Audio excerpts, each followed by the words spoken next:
down underneath the dirt. Let's see what the sky looks like. The sky is pretty dark, actually, here. Which is, again, kind of almost uncharacteristic for Spyro, because if it's nighttime, usually we see stars or a moon or something. Just seeing this darkness, it's pretty creepy. And this is really what brings to the foreground, I think, those elements of uncanniness. Just a little bit of an eeriness to the first Spyro game that I don't think we find as much in later games. Later games really played up the comic elements, the cartoony elements, and we started to see less and less of the this kind of strange, odd, magical world, you know, where everything was kind of off in an odd world kind of sense, you know. Now, here's something I've never been able to explain. This has always struck my fancy, right? If you look here, like throughout the level, we have torches set up, right? Back in Peacekeepers, we had street lights, you know. And every so often, you'll find like a gate of torches, right? Two torches next to each other.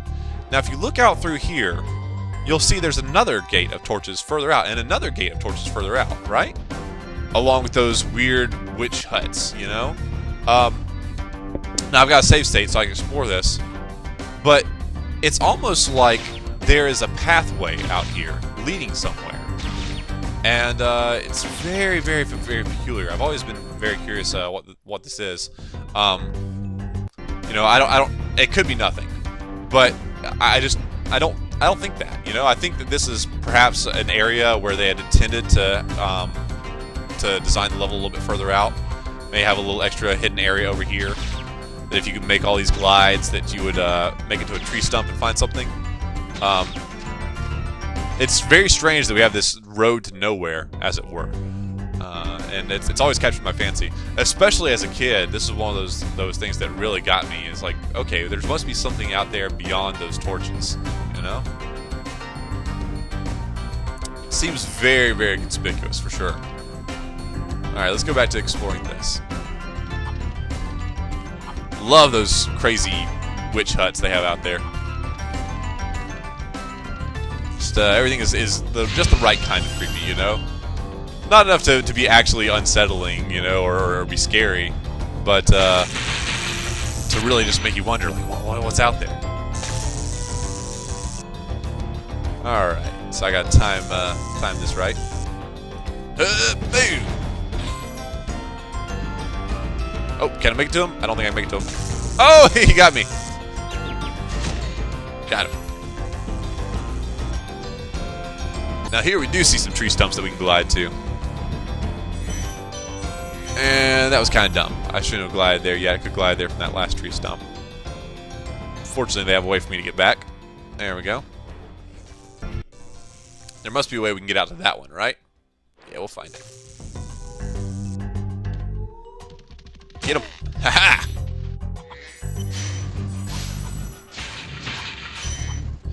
Now, the level of technology in the Spyro games has always been kind of fluid and anachronistic in a lot of ways. In Spyro 2, we actually travel to an entirely different world, and we've been traveling like to worlds here, but I use the word world like to mean something totally different. We're moving out of the Dragon Kingdoms, and we go to the world of Avalar through like this trans-dimensional device, right? And Avalar is inhabited by much more than just one race, by you know, the race of dragons or anything like that. Avalar is inhabited by all these different crazy races, and there we see a lot more kinds of technology. I feel sorry for all the dragons still trapped in Crystal. Maybe once you rescue 50 dragons, then I'll feel a little bit better. Well, I'll stay here. Should be pretty close to 50 dragons, right? Yeah, we've already got 48. I only had to rescue 2 dragons in this realm, and we can move on to the next one. But I'm having a ton of fun just going ahead and completing this game 100% with you guys. It's definitely one of the highlights of my childhood, and I'm really excited. Like that, there's so many things that you can criticize about, you know, technology, modern gaming, etc. Anytime there's change, it always has, you know, a light side and a dark side, a pro and a con, you know. But I think one of the truly excellent things about living in, you know, the new digital age, the age of sharing, is that we can, you know, share these experiences with each other, you know, in a time-shifted format. I can record this video and on April 2nd, 2015. I'm trying to remember what year it is. In you know, in the United States, and somebody in Britain or Australia or Russia can enjoy it, you know, for years to come, and that's great. That we can share those experiences, especially because I think that's opened up a lot of new experiences and understandings for a lot of us. And I'm not trying to get too metaphysical here. I'm saying like real concrete experiences, you know? There's a lot of games that were only released in Europe that recently, thanks to YouTube, thanks to Let's Plays, I've been able to go back and explore and experience.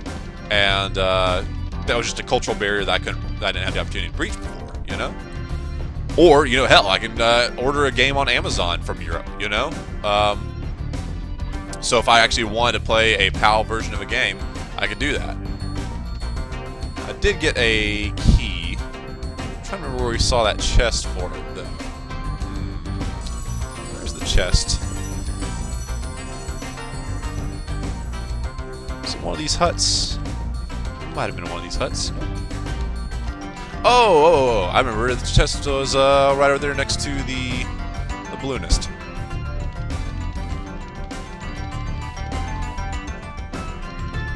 Now, what's particularly interesting, and it didn't really become apparent to me until this level, but the portals for the to get to the different levels, they all are kind of indicative of the environment you're going to be going to, right? In Toasty, which was a lava-based level, it was a portal inside a dragon's mouth. Here we have the treetops level that's at the roots of this massive tree. This tree that goes up so ridiculously high, we can't even see its branches. You know, look how tall it is. So, all right. Well, what level do we want to do first? We're already closest to Metalhead, but I kind of want to save him for last because I really, really like Metalhead. Let's go back and do Treetops. Treetops is probably my least favorite level in the entire game. And it really, I think this is one of the most polarizing levels too. I think this one is on either the least favorite or most favorite on a lot of people's lists. Because so much of it is all about manipulating those supercharges, right? So if you're good at doing the supercharge thing, then you'll love this level. It has a lot for you. If you're bad at it, as I was, especially as a child, then it can be a very frustrating level. But it's also a little bit more of a confusing layout as well.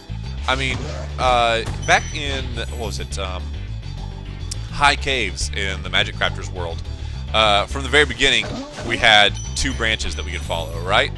Here, we have so many branches we can take. Like, I mean, it's a very open environment. It's probably has the most paths of any of the Spyro levels. You know, for starters, I can jump down here, see what this is. Where's this lead? Leads to a ramp of some sort, right? Okay. So it can be hard to tell exactly where you're supposed to be going here, especially with some of the tricky stuff that you have to do with the super jumps, or the supercharges rather. But we'll try to explore it methodically, and we'll get through. But this is the level that you're most likely to get lost in. Alright, got him. Oh, there's a key. Found that relatively early. Found that before the chest this time.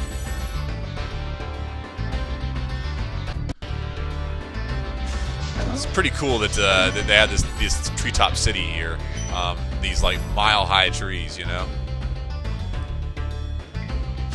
Alright, we got these little crazy, I don't know, they're like wood monkeys or something. Like they're actually made out of wood, it seems like.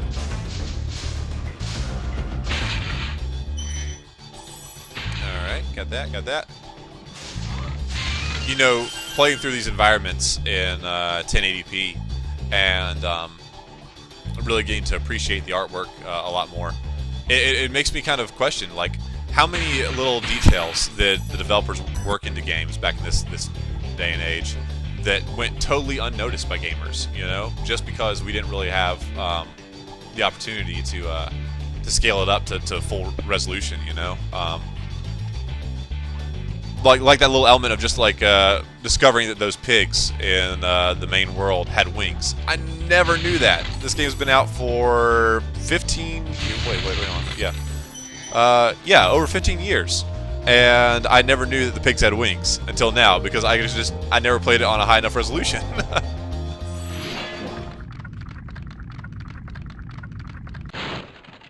Greetings, Spyro. For an amazing tour of the treetops, don't just stop at one supercharge.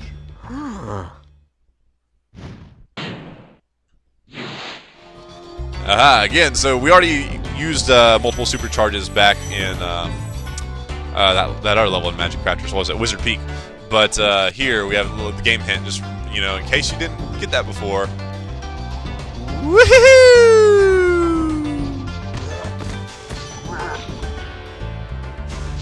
Not sure what they're throwing at me. It seems like clusters of leaves or bananas. At least it's not poo. Usually whenever you have monkeys throwing stuff, it ends up being poo.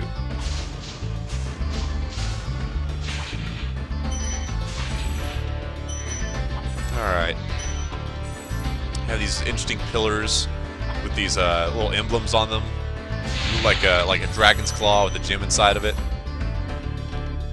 Alright, so we got a dragon way over there, huh? How are we supposed to get to him? And we also have a little thief too, you can see. Let's come back to that.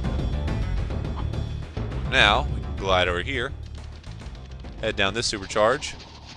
Woohoo! Oh, hit it! Got it. Alright. Tons of lives in this world.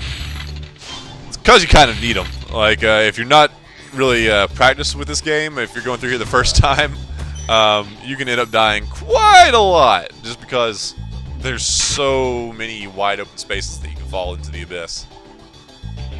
I mean, really, whereas earlier levels, like most of the game, most of the level was actual ground that you could walk on, and you might have a little a pool of something that would kill you, or a cliff on one edge of a level. Here, like, the entire level is just one big drop off, and the actual ground, quote unquote, that you can walk on is very, very small. Alrighty. So here we're going kind of backwards in the level now. As you can see, we already got to the return home end of the level indicator. And now we're kind of just tracing our steps back through. Seems like it might be kind of dangerous to have campfires inside of a tree, but you'll notice they actually have a little stone fireplace that it's in, so. Another unbreakable chest that we gotta use a supercharge to get to, huh? Okay. Oh, where do I go from here? I can glide back over here. So yeah, a lot like some of the Magic Crafters levels, we have very wide open gliding spaces here, which is fun, but at the same time also kind of tricky to navigate. Alright, I'm going to try going this direction this time. So it looks like there's some monsters I need to take care of. Oh, there's the chest with that we got the key for.